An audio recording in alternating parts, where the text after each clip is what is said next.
Twisty's Storytime Adventures. Mr. Twisty's Storytime Adventures. Mr. Twisty's Storytime Adventures. Here comes Mr. Twisty.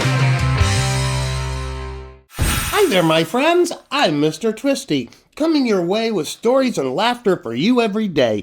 From my treehouse on the ground where the fun never ends with magic, balloons, and stories, let's be best friends with jokes that'll delight, sometimes, and magic tricks too. Each day brings new wonder and joy just for you.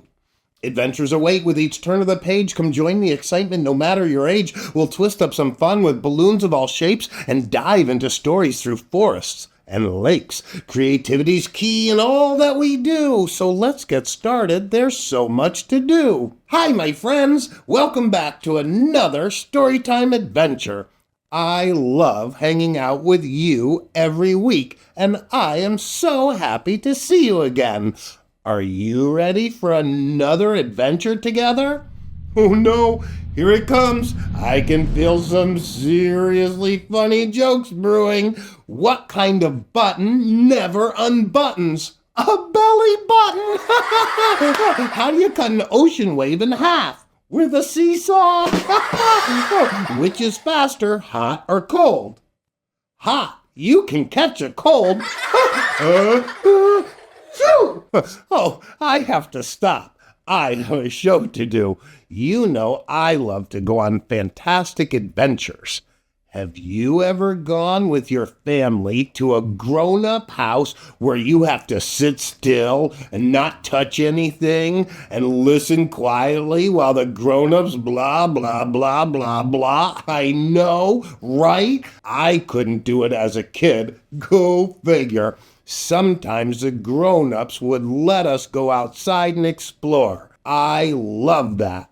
I had so many great adventures that way. So when I first read today's story, I knew I wanted to share it with you. What do you get when you cross two kids with a grandma's house out in the woods? This week's story, Dragonstones by Carolyn Watson-Dubisch. Aunt Edwina clucked her tongue and shook her head. My mom was going on and on about our neighbor's front lawn. My father nodded vigorously as if a couple of plastic flamingos were bound to destroy us all. Aunt Edwina's silver, wavy hair stuck out electrically from the sides of her head, and my brother Ron was kicking his foot against the coffee table. The tray of blueberry scones bounced slowly across the table. Just as they reached the edge, Aunt Edwina's hand darted out and scooped up the whole tray. How about you kids take a walk? The woods are so pretty in autumn. Yes, go outside, said my mother, interrupting her rant. Aunt Edwina smiled mysteriously as she replaced the scones on the coffee table. Ron and I jumped up and made a hasty exit. Ron bolted across Aunt Edwina's perfectly manicured lawn to the edge of the woods. The leaves were steadily falling in the breeze, but they all landed in the woods or near the road. Not a single leaf dared to touch my aunt's lawn. Ron had found a path and started to disappear down it, and I had to jog just to keep up with him. It only took a minute to get to the pond. The surface sparkled in the sun, but a dense mist stretched across the middle of the pond, making it difficult to see the other side. Ron picked up a small flat rock and skipped it out towards the middle. I can skip one 6 times, I said, and jumped down to the water's edge. I bent down to pick up a rock when one thumped me in the leg. Hey, don't throw rocks at me, I shouted at Ron. But the puzzled look on his face told me it wasn't him. I didn't. It came from out there, he pointed to the mist. Throw another one. This time he took a larger flat rock and skipped it 4 times out into the mist. We could still hear it skipping when it came back towards us and landed, steaming into the mud next to my feet. I handed Ron another stone. He threw it with all his might, but the third stone came skipping back like the others. just as it reached the shore, Ron reached down to catch it. "Ouch!" he shrieked and dropped the stone. "It burned me, Lizzie. It's really hot." I looked down at the 3 stones and the steam that was still rising from them. I picked up the first one that hit me in the leg. I hadn't felt the heat through my dress, but it was still warm. Maybe someone's throwing them. Let's go to the other side. Ron nodded in agreement as he sucked on his sore fingers. Carefully, we plodded along the shoreline, stepping on and around the rocks and weeds. The pond was a lot larger than it looked. Just as we thought perhaps we should turn back, we found ourselves engulfed in a thick, white smoke. Coughing, I tumbled to the ground and found Ron was already there coughing next to me. Close to the ground, the smoke was thinner. Something moved quickly through the smoke, and the rock I'd brought started to warm up in my hand. A glowing red spider web-like pattern appeared all over the rock's surface. "Ron, look at the rock," I whispered. "Weird? Why are you whispering?" "Because someone's out there."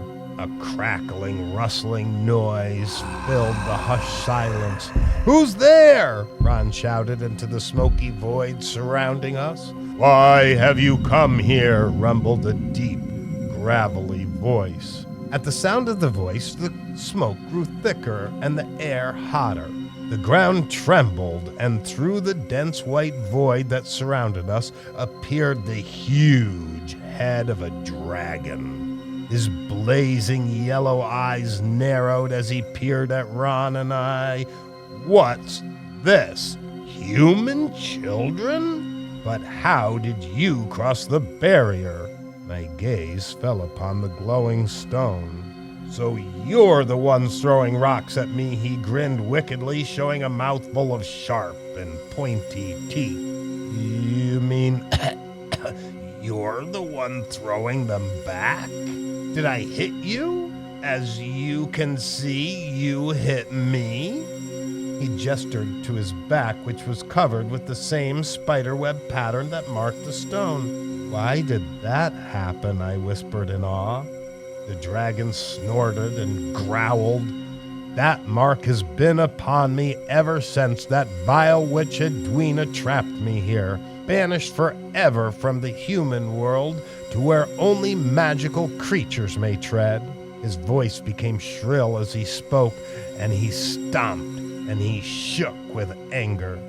Then, in a flash, his massive face was next to mine. "Until now, it's been 500 years since I smell human, and you smell just as tasty as I remember."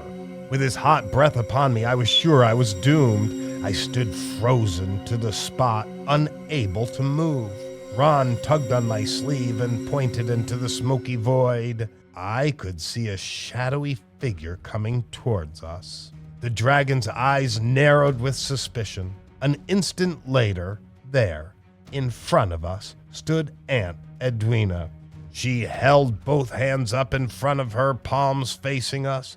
"Leave these children alone," she shouted, "or I shall banish you so far away you will be alone for all eternity."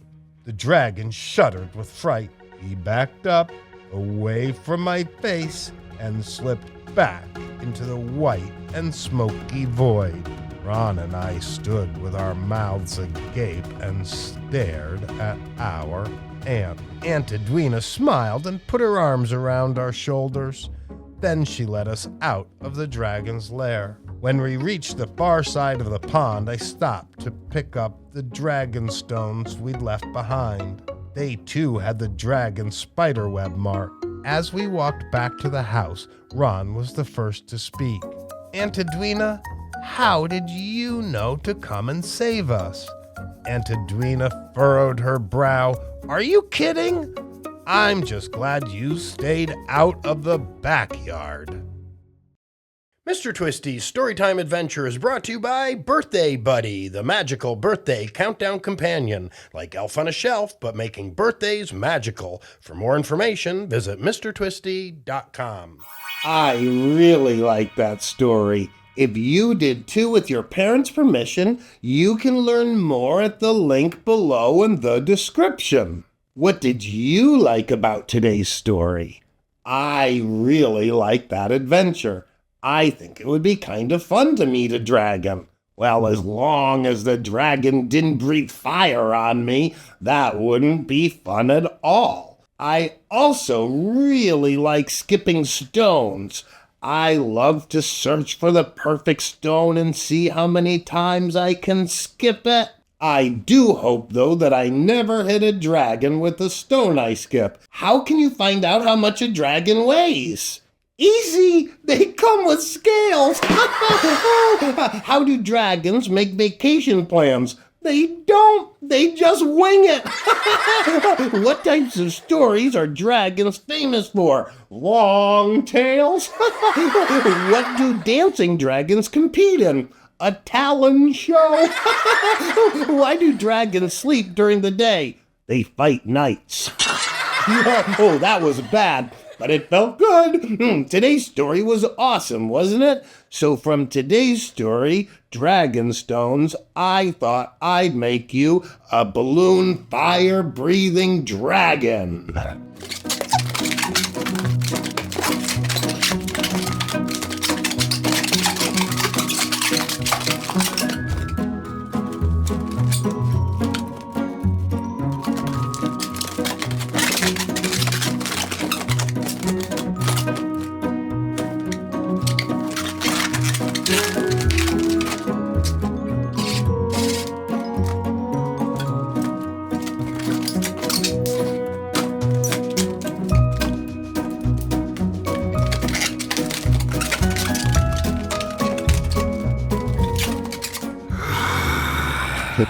All right, friends, I have to go now, but let's meet up again next week right here in my treehouse.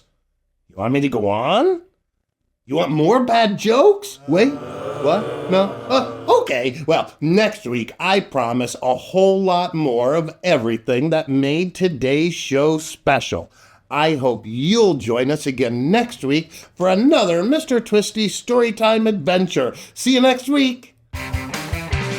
Mr. Twisty's Storytime Adventure. Mr. Twisty's Storytime Adventure. Mr. Twisty's Storytime Adventure. So much fun with Mr. Twisty.